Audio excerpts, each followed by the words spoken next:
You're listening to the Yin and Yang Show, a marketing and sales conversation with Lindsay Kelly and Brian Signorelli. Strategic and tactical advice about inbound sales and marketing. Hi, everybody. Welcome back to the Yin and Yang Show. Thanks again for joining us. Always love having your ear. This is Lindsay Kelly, and I am sad to announce that I do not have Brian Signorelli yet again with me this week. However, I'd like to think I have an even better co-host today. Oh, Hi, Amanda Smith from HubSpot. hey, Lindsay. How are you? I'm doing pretty well, week after inbound, catching up on everything, lots of exciting product updates. So lots going on. Very exciting. And in case you guys missed it, I did my top 5 favorite new tools that HubSpot's rolling out as the podcast last week. So go listen to that if you don't know. But today we're actually going to run through pillar content. And the reason we're going to do that is because Amanda is actually my channel consultant at HubSpot. And so we work really closely together. She keeps me up to date on everything that HubSpot's doing to try to help us as HubSpot partners to help our clients, get found, create meaningful content, quality content. And so this is kind of a structure and a methodology that they've put together, and they've done testing on it. And I didn't realize you guys have been testing it since like last January. Oh, so yeah. It's pretty cool. But she had done this presentation with us of Pillar Content, the Future of SEO. And I asked her to come on and do it for our listening audience at the Yin and Yang Show. So thanks for joining us. Yeah, no problem. So we'll go ahead, dive right in, man. All right. So as Lindsay mentioned, right, the idea of pillar content and the content strategy approach really comes from 2 major updates. And it really starts with the Hummingbird update. So this was actually Google's current search algorithm, but it came out in 2013. And it's the most recent major update. So it's designed to understand the searcher's intent, and really, this has always been the goal, right, Lindsay? So, instead of, it's designed to really parse phrases instead of keywords using natural language processing, right? So think about just the way in which we speak to Google now. It's very conversational. I think Google just released some results that 20% of mobile search queries are actually voice search. So that just goes to show how much Google has had to adapt, right, to even the new ways that people are searching to understand natural language and how to process that and, return search results as the way that people are searching has changed. Yeah, and think of it this way too. I actually watched Rand Fishkin from Moz give a presentation at Inbound, but I watched it after the fact because I didn't make his session, but you guys had recorded it. So go find HubSpot's recordings of all their Inbound talks. It was great. But he was talking about doing searches, and he's like, look, I typed this in, and you can see here, there's no highlighted keyword. I don't have any keywords in this meta description that match what I typed in. Google's algorithm is just getting so good at knowing what we want as humans based upon what we're typing in. I mean, for instance, my husband and I, it may not happen, but we're toying with the fact that our daughter really wants another dog. And so we're trying to find, boutique puppy places near us. And he was like, well, I don't know any. Like, I guess, do I just search like puppies in West Palm Beach? And I said, no, search puppy stores near me. And he's like, oh, that's even better because, we're in West Palm Beach, but it's big. West Palm Beach is large. So, Google knows where I am. Let Google do the work. Exactly. That's a perfect example. There's a lot more signals that Google has now. Your recent search history, your location, all of those aspects really play into how Google processes your search queries. But it also has really allowed them to understand semantic reasoning behind search queries as well. So that's where the next update comes in, right? The Rank Brain update. So basically, this update is around the idea that, and it's part of the Hummingbird update, but really it's used to interpret searches that people submitted that may not be the exact words that they search for, right? Okay. So the idea of searching for shoe, right? Maybe now if you're previous search history, you were looking at sneakers, right? Or you were looking at, things leading, maybe you're training for a marathon and all of your previous search history was around, how do I do like couch to marathon? Usually it's couch to 5K, so that's probably not something you'd search for. But something like that, just a lot of your recent history has been around that particular topic. Google might know not to turn around results that are just for the word shoe. Maybe it's like running shoe, right? Because it has some information on your previous history, your search history, and what you actually might mean by that search, even though it's not an exact match keyword. Yeah, and a good example of that too is one of the folks on our team, Kate. Her husband is getting his doctorate, and so he's doing this. And he's a historian. He's brilliant, but he's doing this report on some kind of like, divorce and horrible things that happened to women, like mid-century. So some of the searches that he did were very graphic and very, because he was searching for really in-depth stuff from like the 16th century. And he's like, honey, I have to tell you, like, if weird things start popping up when you're doing searches, it's because I'm doing a paper. And so, and you're right, it remembers what you start searching for. And it's hilarious sometimes to see what Google Suggest completes for you. And you're like, who would look for that? Right. Yeah, exactly. I know it is kind of funny when you see like what the autocomplete. But yeah, that's a great example. Just taking in like previous, taking into account search history, and thinking back to that Hummingbird update, like where you're located, things like that, to make the whole goal here is to make search more relevant for the user, and give the user what they want. So these are just strides that Google has made in the last couple of years, to get there. So that's the end goal. Think about this though, like an algorithm can interpret, like, yes, an inanimate thing out there interprets what we want. It's crazy. It's like, what's next? I know.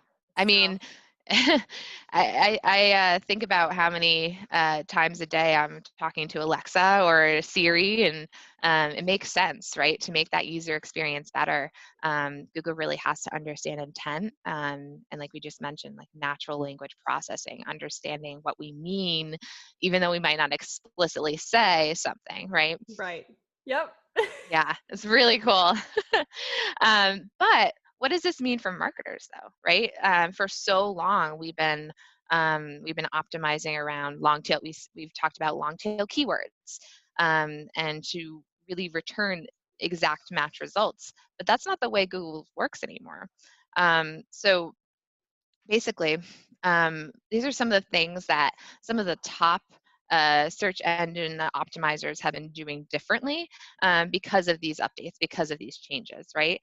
So one of those things is, like I just mentioned, moving away from only optimizing around exact match keyword.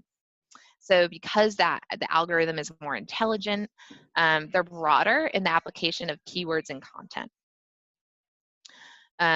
It's also, produce more comprehensive and semantic rich content around specific topics. So it's a little bit more sophisticated, right? We've gone deeper on certain topics, and really kind of, it's the idea of quality versus quantity. So that's a big shift too, right? I think a lot of folks who might be feeling content fatigue, this might be music to their ears, right? To really focus it and deep dive on some core topics, which we'll get to in a little bit. And also to be able to take, and this is some of the takeaways that I got from Inbound, being able to take some of that content that's performed for you in the past, and instead of trying to write something about it or new about it that, you really don't think you can get a deeper dive into it, you take it and you enhance what you already have instead of throwing something else out there to try to write 5 articles all about, how to find the right designer puppy. Like, make the one really, really good and really long. And Google likes those really rich, contextual pieces online. So absolutely, we've been doing a lot of that based upon some of the stuff that you guys have taught us. Oh, great. Yeah. Yep. And it makes sense, right? It's just better for the user. That's what the user wants in the first place. So, right. Because if you have a page we just talked to a client this morning, they had like 700 organic visitors to this one this one blog post from 2 years ago that we've been optimizing. Mm, And it's yep. like, it keeps performing. Why would we try to write something different when this piece, there's so much we can add to it and just change it around and like republish it and give it a fresh publish date every like 6 months or so. So yeah, absolutely. That's a great strategy. I think one of the things too that goes along with that, looking at like older content, right? Really, this is an emphasis on something that really hasn't changed, right? And that's an SEO friendly site architecture and consistent internal linking. So again, nothing new.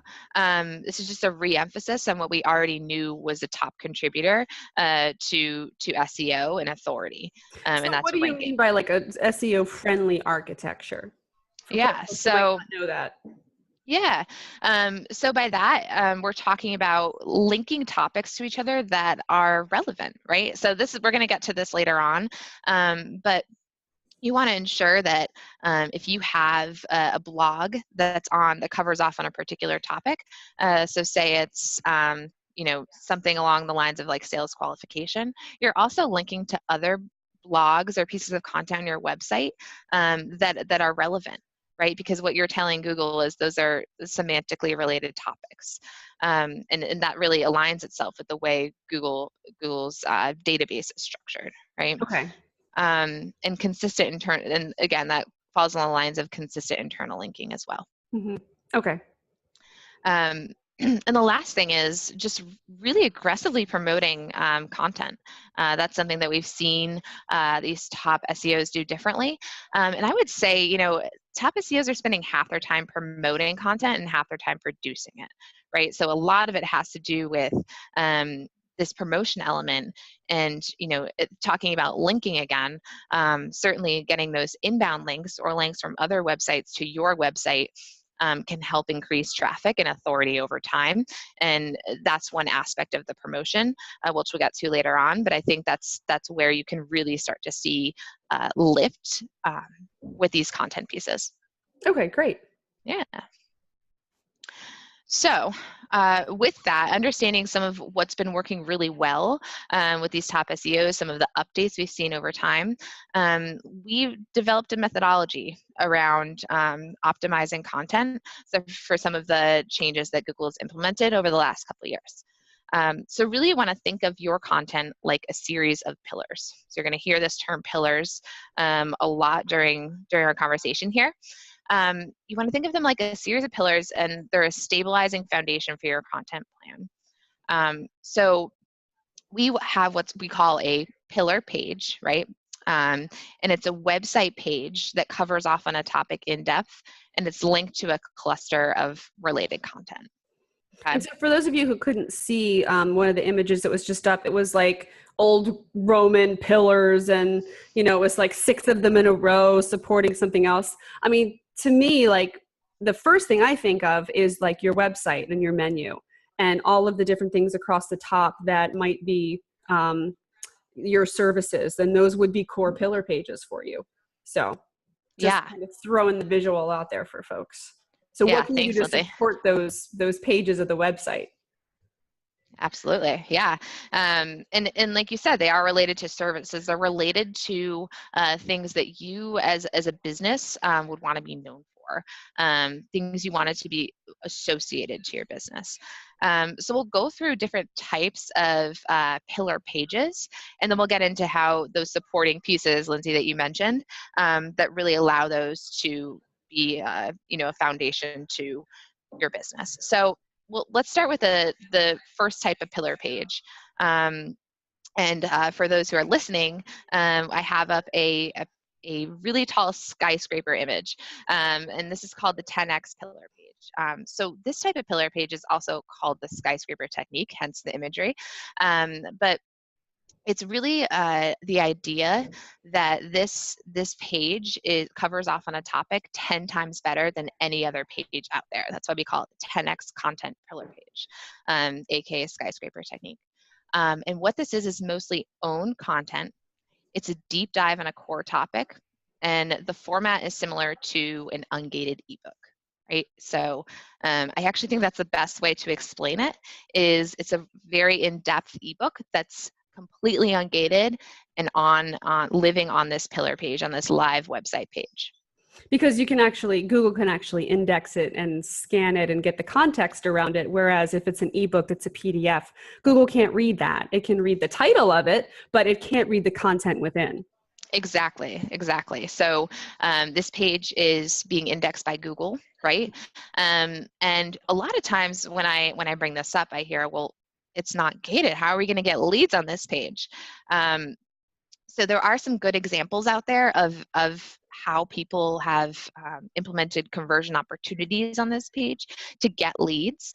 And I would say the one that's most effective is having a download the PDF version, right, of this to your and send it to your email, right?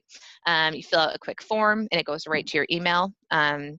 And it works really well. We've seen in one case study a 60% conversion rate on the pillar page by implementing that technique.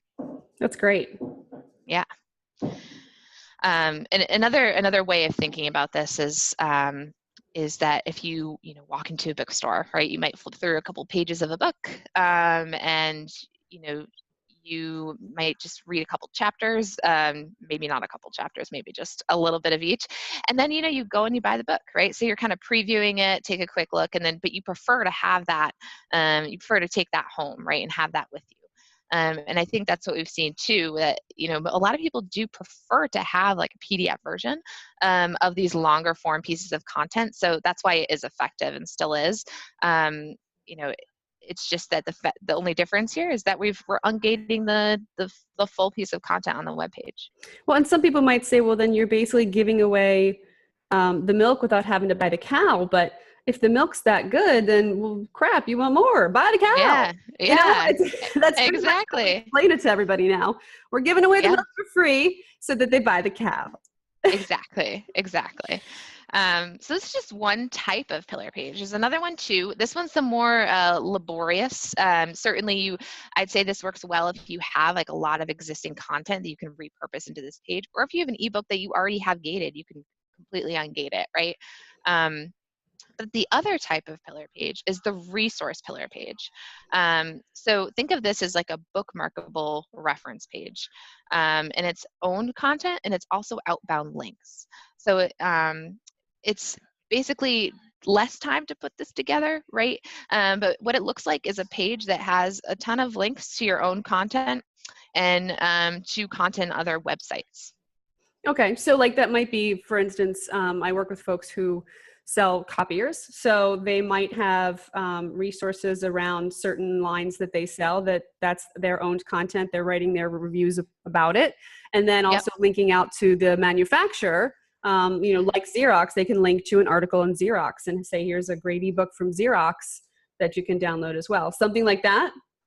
Yeah, absolutely. So basically what you're doing the same thing in both cases, right? In both pillar pages is you're trying to really just be a great resource for this topic, whether that's on your 10X pillar page, you have a comprehensive guide to that topic, or on this resource page, you're being helpful to that user by linking out to your own content that covers off on a topic, but also supplementing that with external pieces of content like you just mentioned, maybe full ebooks on other websites. Gotcha. It also helps too when it comes time to promotion. So when you're going to promote this resource pillar page, you're promoting content on other people's websites. You might want to let them know that you're linking out to their content. That's going to help you a lot, especially thinking about if you were to tweet it out and say you were to tag Rand Fishkin in a tweet, because that one of your links on that pillar, on this resource pillar page, goes to something that he wrote. Maybe he retweets that, and then you get all this earned media, right, or earned views to this page. So I think that's one aspect. An inbound link is like the ultimate goal, right? But even just getting that like extra boost in traffic is really helpful when it comes to promotion. Oh, that's great. Yeah. So these are the two types of pillar pages: resource, 10x. One more labor intensive than the other, but depending on what your current repertoire of content looks like, one might be easier to start up than the other. But the age-old question, I think we talked about this a little bit before, is why would you even get your content? And I think we touched upon it a little bit, but some of the key things that we've seen, right? It's attracting organic traffic, like you said, Lindsay. This page is live on your website, right? Google can index it. It's going to be a traffic driver for you. It's going to increase the quality of your conversions, right? So anyone who has converted has at least seen some of the content, and certainly they know what they're getting, right? It's not an ebook that's behind a landing page and they don't really know what it is yet. Maybe they just read a description on a landing page, and then they realize it's not what they wanted, right? Hand them the glass of milk to try first. Yes, exactly. Good metaphors, Lindsay. I'm gonna keep going with the cow. Yeah, keep going. And it solves for the person visiting your page, right? And I think that's the whole idea behind everything we've talked about so far, is that this is really solving for that end user, that person who, again, maybe wants to try the glass of milk, right, before they move on to the purchase. So I think this is really just, we've seen the numbers, we've talked about that, and how 60% conversion rate on these pages that we've seen in some early studies. So it's very effective, and it really solves for that person visiting your site. Yep. And think about how, inbound evolves and our buying journey evolves as consumers constantly.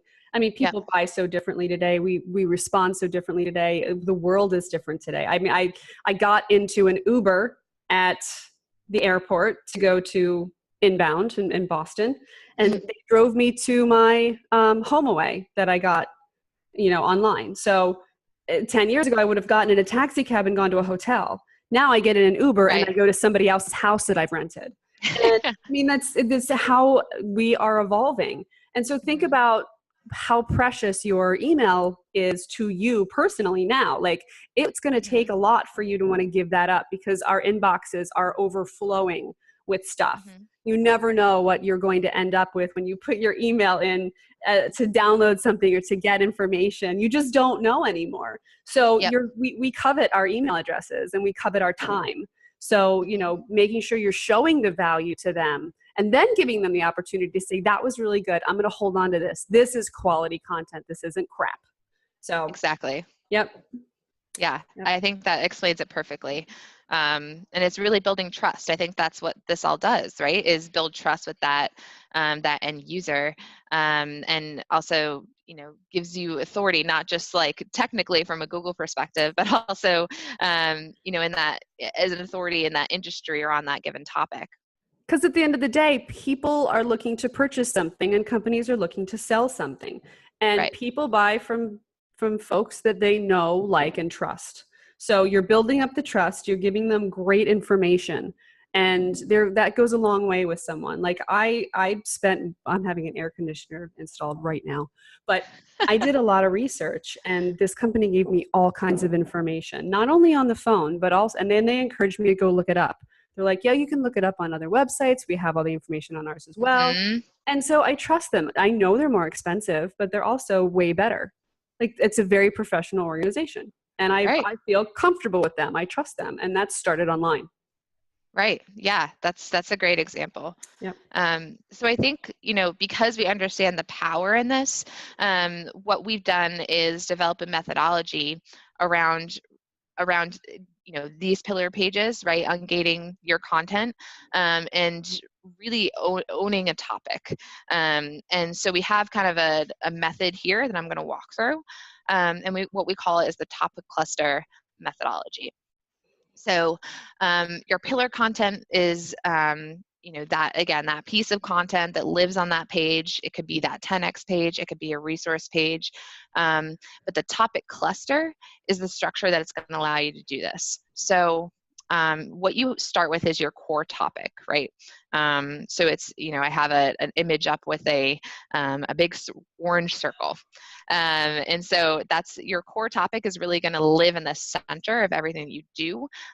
It's really what we're going to build authority around. So let me give you an example. HubSpot's really been investing a lot in our sales platform. We really are, getting into this sales space. So maybe we want to own the core topic of sales qualification. Okay. So this is a broad term, right? It's between 2 to 4 words in length. It's industry specific. It supports, to your Lindsay, to your earlier point, a product or service, and it's what we call a head tail keyword, right? So you want to think of a head tail keyword as something that is really, again, really broad and 2 to 4 words in length. Okay. Okay. So this core topic is really what that pillar page is covering off on, whether it's your owned content or some of your own content and linking out to other pages. But our subtopics, and I have, think of this as it's almost like a sun imagery, or maybe a flower. Flower is better. So yeah, your subtopic, our little circles around this bigger, bigger core topic. And they're really what's going to drive traffic initially to this core topic. So those are typically blogs. Right? Blogs, sometimes web pages are going to be your subtopic. So if we're going back to that book analogy, the title of your book is the core topic, and the chapters might be those subtopics. So you can continue to add on subtopics as you build out the strategy, but really these blogs are all pointing to this core topic or this pillar page via hyperlinks. So that's another key element. Again, none of the interlinking is new, but it's really a lot of foundational to this whole methodology is ensuring that any subtopic or blog post that you have that's related to this core topic, that's related to sales qualification, is hyperlinked via anchor text to this sales qualification pillar page. So examples of those subtopics might be a blog post on what is a qualified prospect, when to disqualify, why disqualifying is a bad thing. And again, these all link to that core topic of sales qualification. Gotcha. It almost looks like a flower with petals. Yes, a flower. I know, we love our analogies here. So I've been trying to come up with a good flower analogy since that's what it looks like, but haven't really gotten it down yet. It's the hyperlinks. There's nothing to do with the flower. No. Oh, Still working on it, under construction. Yeah. So this is the whole methodology around really supporting these pillar pages with these subtopics and driving traffic via these hyperlinks. That's great. No, and it makes so much sense. I mean, you're telling Google that all of these things are supporting this one thing. And then your entry of folks coming to this main sales qualification page, you probably watch it every month go up, up, up, up, up as you support it with more and more and more subtopics. That's right. Yeah. And certainly you don't even need to use the word sales qualification in any of these subtopics either, right? Because it's all related. They're all semantically related, but certainly you don't need to reuse that core topic phrase in every blog post or supporting subtopic. Yeah, but it is important to make sure that, if you write something called, why disqualifying isn't a bad thing, you just have to make sure you have that hyperlink that links back to that main pillar page. Right, exactly. So those hyperlinks are what's really passing the SEO juice from that blog post to that core topic. So over time, as you have all of these blog posts pointing to this pillar page, that pillar page is getting a lot of SEO authority because you're passing on the authority via these hyperlinks. And does the anchor text have, which is anchor text for folks who don't know, it's the blue link that you can click on when you're reading a blog post that That's leads right. you to something else. Does the anchor text have to say the same thing to kind of get that? So if I would use the words sales qualification in a sentence inside of the blog that talks about why disqualifying isn't a bad thing, does that gives me extra SEO juju or no? No, but I would say you're solving for the user there. So if you do have, if the hyperlink does say sales qualification, it points to this pillar page, I think that creates a good user experience Okay. because someone's clicking on it if they're interested in learning more about sales qualification, it's likely, right? And you want to keep in mind like bounce rate too can have a negative impact on like a page's SEO, right? So if you have, if that hyperlink text doesn't say sales qualification, an extreme example, let's say it says like, you know, workflow automation, right? And it goes to a sales qualification page, someone's probably going to bounce from that page pretty quickly. Yeah. It's not going to spend a lot of time. So I would say, yeah, you'd probably want it to say sales qualification in that hyperlink blue anchor text. Okay. Yeah. Very good. All right. So we do see that this, if we type in sales qualification, so into Google, so I have a search query up for sales qualification, you can see that we've owned that featured snippet area, which is actually pretty much owned by, in a lot of cases, Wikipedia. They've done a really good job over the years of owning given topics. So they really do own this space the majority of the time, but because we've built so much authority around this given topic, we've actually begun to appear in this featured snippet area for the term sales qualification. Oh, very neat, very neat. And then let me Yeah. ask you this, for those who can't see it, under your Google search bar, you have volume 210 a month, CPC $3.72. What is that a plugin?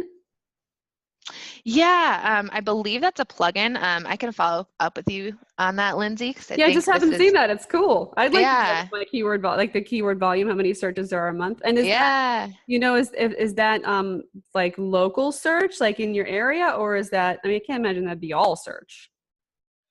More No, than so 210 people search sales qualification in a month, I'm sure. yes. So yeah, that's a great question. I'll have to check. I'm sure this is probably taken by the person that's managing a lot of, probably our CPC and certainly doing keyword research. So I'll find out what that tool is, and I imagine that's probably specific to a given area or whatever they had, set up in their settings for this Cool. to I'll return follow up results on. next week and I'll start the show Yeah. with that. I'll be like, so the tool we were talking about last week. Yeah, this is it. Cool. There it is. Everyone can download the plugin. And I have up an example of what this sales qualification pillar page looks like. You can just see like some, general anatomy of the page. And I can quickly go through what that is. But there's some best practices for this pillar page in building out this whole strategy. But really when we're thinking about the page itself, you want to make sure that, visitors can really easily navigate the page's content. Again, like we just discussed, time spent on the page, bounce rate are factors in how a page ranks Right. in its SEO authority, right? So you want to make sure it's easy to navigate and that it has the right components to solve for the user experience to ensure that people aren't going to the page or overwhelmed and leave, right? Right. You want to ensure they're taking the time. So we have some, we would probably suggest having some chapters, right? Again, with this book analogy, chapters of your overall ebook that are hyperlinked and can jump to different areas in the ebook.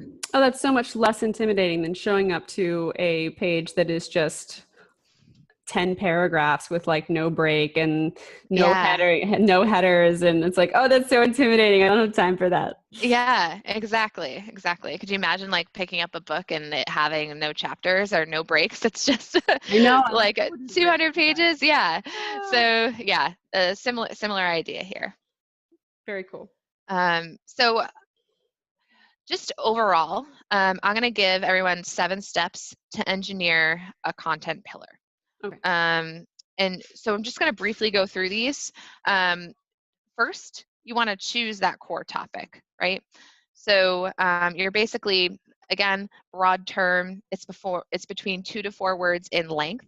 It's industry specific. It supports a product or service, okay?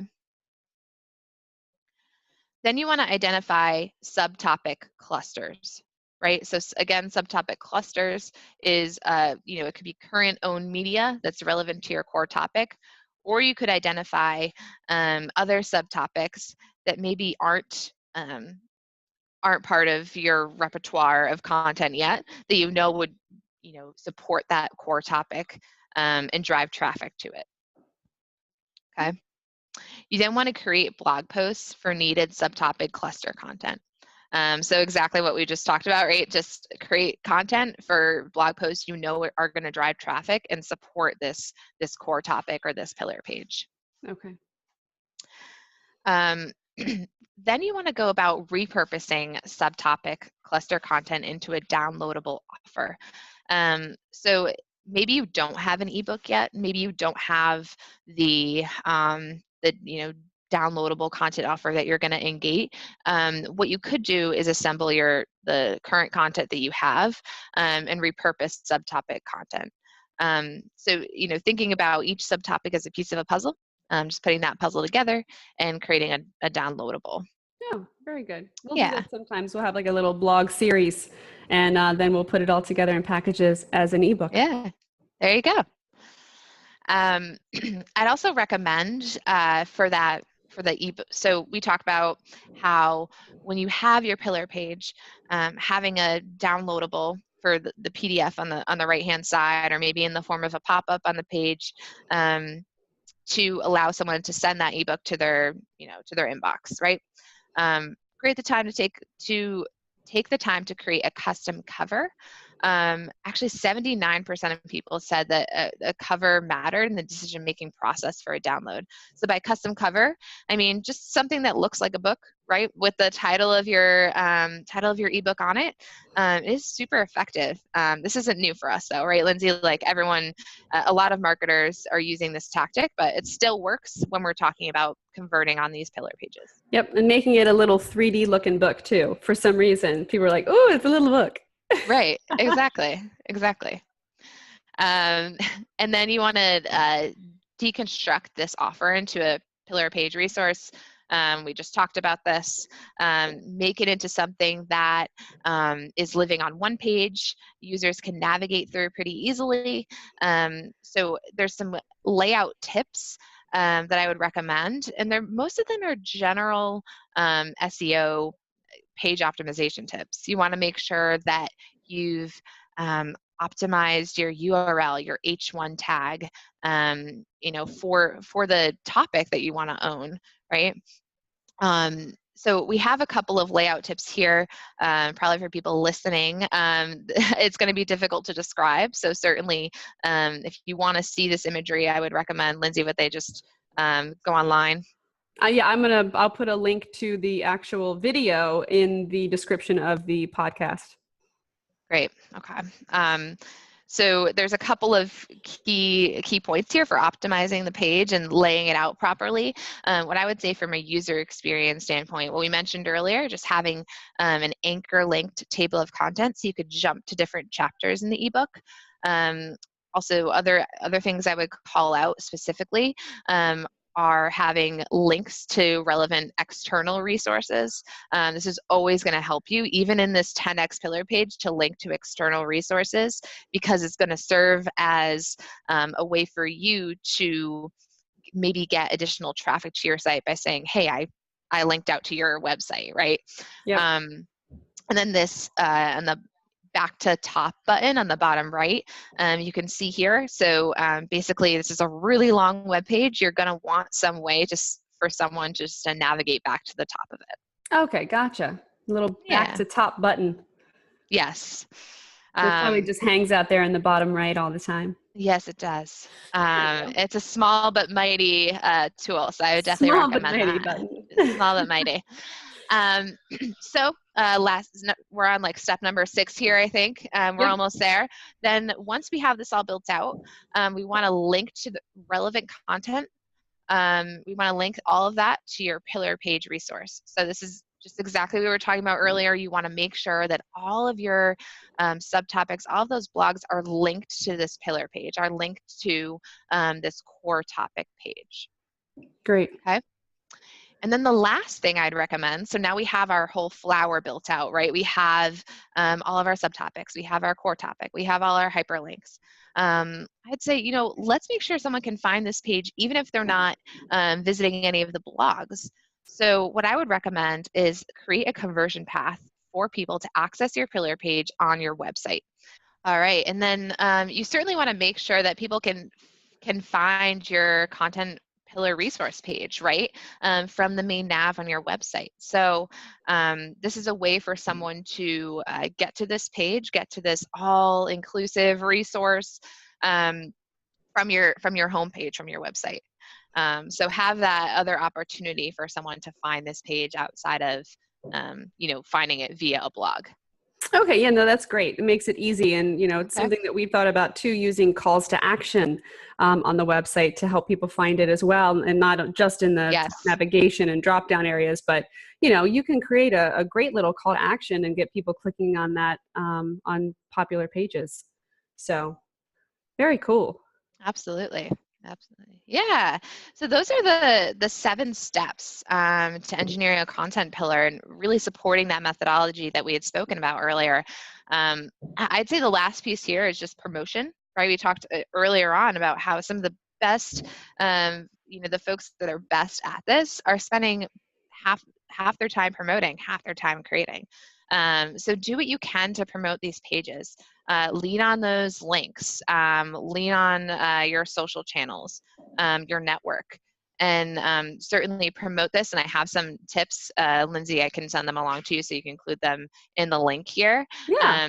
But I have some promotion tips as well to really activate. But I'd say probably using your network, social media, and the folks that you've linked out to from your page are going to be your best bet. That's fantastic. Yeah. Great. So, this was a special episode for us because we don't usually do anything kind of PowerPoint style. But for those of you listening, hopefully you were able to follow along with the visuals as Amanda was explaining it. And for those of you who could see it live on I guess, Wistia. We love Wistia. It's a video platform. We do too. Yay! For those of you watching it live on Wistia, could see everything there. But, guys, this is stuff that is going to help propel your company in the digital world and put it in front of the buyers that you're looking for. So, really pay attention to this. Make sure you have those pages that are really key to your industry and to your product and service, and, support it. Build clusters around it. Make sure that it's got the support that it needs in order for Google to push it up in the search, and that's where you'll get your conversions. So that's right, quality conversions at that, right? Exactly. Awesome. Well, thanks everybody for listening today. If you want to find Amanda on Twitter, do you have a Twitter handle? I do. I can send it out to you after. I barely check it. No, she doesn't tweet a lot. Well, then find her LinkedIn. on LinkedIn. LinkedIn is my go-to. LinkedIn is the go-to. She's happy to answer questions. She's been an amazing partner to my little agency. And you can always find me, guys, at LV Kelly with an EY, or on LinkedIn. And folks, until next time, keep the conversation going. You've been listening to the Yin and Yang Show, a marketing and sales conversation with Lindsay Kelly and Brian Signorelli. Join us online at yinandyang.fm.